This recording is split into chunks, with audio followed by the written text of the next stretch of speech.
Hello दोस्तों, कैसे हैं आप सभी। मैं स्वागत करता हूं आपके मेरे चैनल पर जिसका नाम है लीगल पेडागोजी। दोस्तों, इस वीडियो में हम डिस्कस करने वाले हैं प्रीवियस ईयर क्वेश्चंस को which were based upon CrPC and evidence. क्योंकि सीआरपीसी और एविडेंस से भी कई बार क्वेश्चंस पूछ लेते हैं अलग अलग लॉ एंट्रेंसेस में, चाहे वो पंजाब यूनिवर्सिटी से हो या बनारस हिंदू यूनिवर्सिटी में हो या डीयू में हो, क्लैट में भी पूछ लेते हैं यहाँ तक की। तो प्रीवियस ईयर क्वेश्चंस को हम डिस्कस करेंगे और जानेंगे उनसे जुड़े हुए कंसेप्ट को कि क्या क्या बातें हमें पता होनी चाहिए उन चीजों के बारे में। तो दोस्तों, पहला क्वेश्चन है प्ली बार्गेनिंग इज। तो ये पूछ रहा है कि प्ली बार्गेनिंग अगर आपको कंटेंट करनी है तो उसके लिए क्या जरूरी होता है। तो दोस्तों, प्ली बार्गेनिंग क्या होता है कि जैसे कि आपने सीरीज में भी देखा होगा, पुलिस बोलती है एक अपराधी को कि भाई सुन, तो अपना अपराध कबूल कर ले, मैं कोशिश करूंगा तेरी सजा कम करवाने की। तो प्ली बार्गेनिंग का मतलब होता है कि भाई जिससे कि आपकी सजा कम आपको मिले, आप अपना गुनाह कबूल कर लेते हैं। तो प्ली बार्गेनिंग पर तभी परमिसेबल होती है जब कोर्ट आपको परमिशन देती है। तो कोर्ट की परमिशन जरूरी है। तो प्ली बार्गेनिंग का मतलब यही होता है कि भाई आप बोले कि हाँ जी सर, मैंने गुनाह कबूल कर लिया आपने, जिससे कि आपकी पनिशमेंट रिड्यूस हो पाए। तो it is allowed subject to the permission of the court. CLAT 2008 का क्वेश्चन है।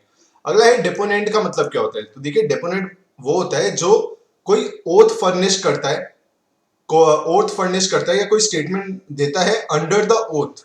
तो उस बंदे को कहते हैं the person who makes a statement under N oath. जो ओथ लेता है उसको बोलते हैं डेपोनेंट। तो ये बीएचयू के 5 ईयर एलएलबी जो बीएलएलबी का पेपर होता है 2018 का, उसका क्वेश्चन था। अगला है a dying declaration is admissible in. Dying declaration क्या होता है। देखिए, जैसे मरते मरते मैं कुछ बात कह जाऊं, एग्जाम्पल देखिए कि जैसे डाउरी डेथ होती है, तो मरते मरते जिनकी डेथ हुई वो बोल गए कि भाई मेरे पति या मेरे इन लॉज की वजह से मेरी डेथ हुई है। तो ये डाइंग डिक्लेरेशन हो गया जो कि एडमिसिबल होता है। डाइंग डिक्लेरेशन एडमिसिबल होता है। और सिविल केसेस में, अगर ऐसी मैं सिविल केस में बताऊं तो क्रिमिनल केस की मैंने आपको बताई। सिविल केस में जैसे मैं जाते जाते मरते मरते कोई विल बना जाऊं, वसीयत बना जाऊं, ऑल्दो अनरजिस्टर्ड होगी पर एडमिसिबल तो है ही। तो जाते जाते ये एक सिविल का केस हुआ जिसमें हम विल बना गए मरते मरते। तो सिविल केस में भी डाइंग डिक्लेरेशन एडमिसिबल होती है, वैसे ही क्रिमिनल केसेस में भी एडमिसिबल होती है डाइंग डिक्लेरेशन। और 32 section 32 of Indian Evidence Act इस चीज से डील करता है। ऑफ डाइंग डिक्लेरेशन इस चीज से डील करता है इंडियन एविडेंस एक्ट का 32 जो सेक्शन है वो। अगला है इन क्रिमिनल प्रोसीडिंग्स एक्विटल का मतलब क्या होता है। तो दोस्तों, मैंने लीगल टर्म जब डिस्कस की थी तो ये आपको पढ़ाया भी था। एक्विटल का मतलब होता है दोस्तों कि आपको बाइज्जत बरी कर दिया जाए, being cleared of a charge और एक्यूजेशन। जो आपके ऊपर इल्जाम लगाए गए हैं, जो चार्जेस या फिर बाद में फ्रेम किए गए थे, उनसे आपको बाइज्जत बरी कर देना। तो एक्विटल का मतलब वो होता है। अगला है a court issues dash to enforce attendance of witness. तो भाई विटनेस कोर्ट में आ पाए उसके लिए कोर्ट क्या इशू करती है, ये क्वेश्चन है। डीओएलएलबी 2013 का क्वेश्चन है। तो कोर्ट इशू करता है सम्मन, सम्मन भेजे जाते हैं। वैसे ही खाली विटनेसेस को ही नहीं, अगर कोई एक्यूज है, कोई जिसके ऊपर केस फाइल होने जा रहा है, तो उसको भी सम्मन भेजे जाते हैं कि भैया आप कोर्ट में आइए। और विटनेस को भेजा जाता है कि आप कोर्ट में आइए, अपना विटनेस मतलब अपना विटनेस अपना जो डिपोजिशन है उसको दर्ज कराइए कि आपने क्या देखा था उस समय, क्या हो रहा था, ये सब। तो सम्मन भेजती है कोर्ट। दोस्तों, अगला क्वेश्चन है the concept of anticipatory bail was introduced in the year. Anticipatory bail का जो कंसेप्ट है वो किस साल में इंट्रोड्यूस किया गया था। वो इंट्रोड्यूस किया गया था इन द ईयर 1973। और सीआरपीसी इससे डील करती है under section 438। 438 of CrPC anticipatory bail से डील करता है। और एंटीसिपेटरी बेल क्या होती है कि आप मानिए कि जैसे आपको लगता है कि भाई आपको अरेस्ट किया जा सकता है एक नॉन बेलेबल ऑफेंस में, पुलिस आपके पीछे पड़ी है और आपको ऐसा सस्पिशन होता है कि आपको अरेस्ट किया जा सकता है एक नॉन बेलेबल ऑफेंस में। तो आप क्या करते हैं, एंटीसिपेटरी बेल पहले से ही, मतलब अभी तक गिरफ्तार नहीं हुए, गिरफ्तार होने से पहले ही आपने बेल अप्लाई कर दी है कि भाई कोर्ट आपके अरेस्ट होने से पहले ही आपको जमानत दे दे। पर किस केस में, जब आपको लगे कि आपको पुलिस अरेस्ट कर सकती है इन अ नॉन बेलेबल केस, और वो कहां पे फाइल कर सकते हैं, एंटीसिपेटरी बेल खाली या तो सेशन कोर्ट दे सकती है या फिर हाई कोर्ट दे सकती है। ये बात याद रखिएगा। इसके अलावा किसी भी कोर्ट के पास ये पावर नहीं होती कि वो आपको एंटीसिपेटरी बेल ग्रांट कर पाए।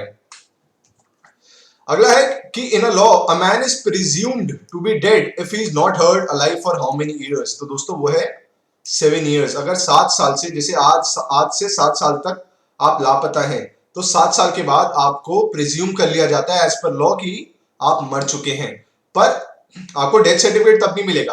आपको डेथ सर्टिफिकेट लेने के लिए एसडीएम के पास जाना पड़ेगा। अगर एसडीएम इशू नहीं करता डेथ सर्टिफिकेट उस पर्टिकुलर बंदे का, तो फिर आपको केस डालना पड़ेगा कोर्ट में, फिर कोर्ट उसे जब डिक्लेयर करेगी कि यस, वो होम मिनिस्ट्री को एक रिपोर्ट भेजेगी, थाने को रिपोर्ट भेजेगी, फिर वो लोग अपनी रिपोर्ट भेजेंगे और फिर कोर्ट डिक्लेयर कर देगी कि यस वी हैव द, एक तो प्रिजम्पशन भी है 7 साल की, उसके साथ ही साथ रिपोर्ट भी अभी आई है कि अभी तक वो ट्रेसेबल नहीं हुआ है बंदा, तो he is declare to be dead. फिर आप डेथ सर्टिफिकेट इशू करवा सकते हैं अपनी जगह की म्यूनिसिपैलिटी से।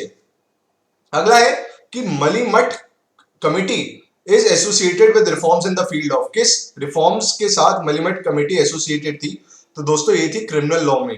क्रिमिनल लॉ में रिफॉर्म्स लाने के लिए मलिमठ कमिटी एस्टैब्लिश की गई थी इन द ईयर 2000, जब एनडीए की गवर्नमेंट थी तब इसकी कमेटी का गठन हुआ था जिससे कि क्रिमिनल लॉ में रिफॉर्म्स ला पाए। अगला है in which of the following state the provision of anticipatory bail was not available earlier. देखिए एंटीसिपेटरी बेल जिसको मैंने अभी डिस्कस किया आपके साथ, तो ये पहले अवेलेबल नहीं था उत्तर प्रदेश में, बाद में पर इसको बोल दिया कि हाँ भाई यूपी में भी अगर अपराध होते हैं तो अपराधी एंटीसिपेटरी बेल के लिए अप्लाई कर सकता है। और दोस्तों अगर आपसे ये पूछे कि किस सेक्शन में दिया गया है कि a man is presumed to be dead, तो वह सेक्शन 108।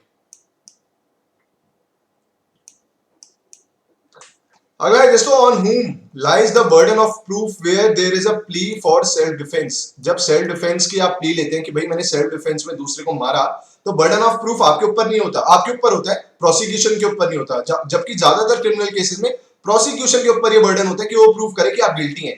पर जब आप सेल्फ डिफेंस का डिफेंस लेते हैं तो बर्डन ऑफ प्रूफ आपके ऊपर होता है कि आप प्रूफ करें कि भाई वो कंडीशन ही ऐसे थे, वो सर्कमस्टांसेस ही ऐसे थे कि अगर मैं अपने आपको या अपनी प्रॉपर्टी बचाने के लिए, दूसरे की प्रॉपर्टी या उसकी जान बचाने के लिए ये कदम ना उठाता तो उसकी डेथ हो सकती थी, उसे इंजरी हो सकती थी, उसे हार्म हो सकता था। तो burden of proof in case of civil defence lies upon the accuse. अगला है an offence punishable with an imprisonment for a term exceeding 2 years is.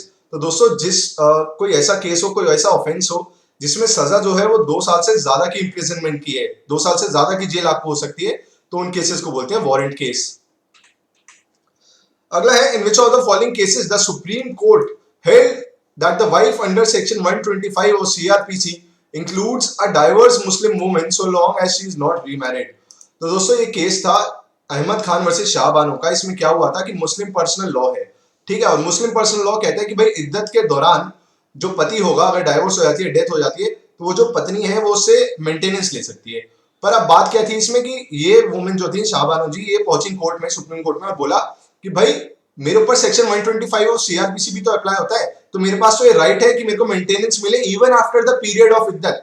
क्योंकि पर्सनल लॉ तो ठीक है वो इद्दत तक देता है, पर सीआरपीसी जो कि सब पे एप्लीकेबल है, चाहे वो हिंदू हो मुसलमान हो, तो उसके अंतर्गत भी तो मेरे को मेंटेनेंस मिलनी चाहिए जब तक मैं शादी फिर से नहीं कर लेती। तो हाँ, कोर्ट ने बोला yes, where there is a conflict between the personal law and the statutory provision, the statutory provision of CrPC will apply and a Muslim law and a Muslim women would be entitled to get the maintenance not only under personal law but under section 125 of CRPC which gives maintenance to every person, divorced person या फिर death की वजह से जो भी है। तो ये केस था मोहम्मद अहमद खान वर्सेस शाहबानो का। अगला है दोस्तों proceedings to be in camera. इसका मतलब क्या होता है? मैंने जब अटेम्प्ट दिया था DOLLB का 2019 में, जब उसको क्वालिफाई किया था तब ये क्वेश्चन पूछा गया था, तो था proceedings to be in camera का मतलब क्या है? इसका मतलब होता है प्रोसीडिंग्स इन प्राइवेट, प्राइवेटली किसी प्रोसीडिंग्स का कंडक्ट होना, कि वो मामला इतना वो है पर्सनल, इतना प्राइवेट वाला है कि उसको प्राइवेटली कंडक्ट किया जाता है, उसमें पब्लिक नहीं बैठ सकती, जैसे आप देखते होंगे कोर्ट में बैठ जाते हैं लोग देखने के लिए।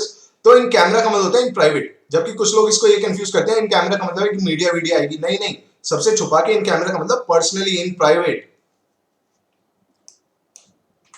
अगला क्वेश्चन है दोस्तों, which is the highest criminal court in a district?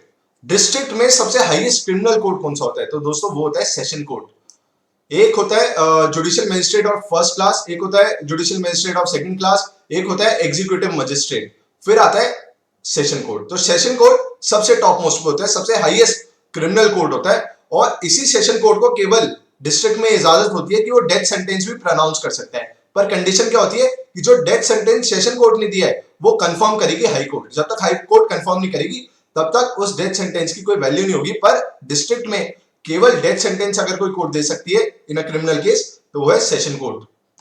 अगला है a person who goes underground और evades the jurisdiction of the court.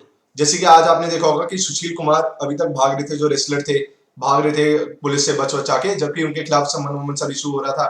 तो अगर कोई बंदा भागता है, जिसको भगौड़ा कहते हैं, कि भाई पुलिस को बोला जाता है, कोर्ट बोलती है पुलिस को कि भाई उसको ढूंढ के लाओ, कहां फरार है, तो उस बंदे को क्या बोलते हैं, absconder, the person who evades the jurisdiction of court. ये हमने जब लीगल टर्म्स डिस्कस की थी तब भी डिस्कस किया था।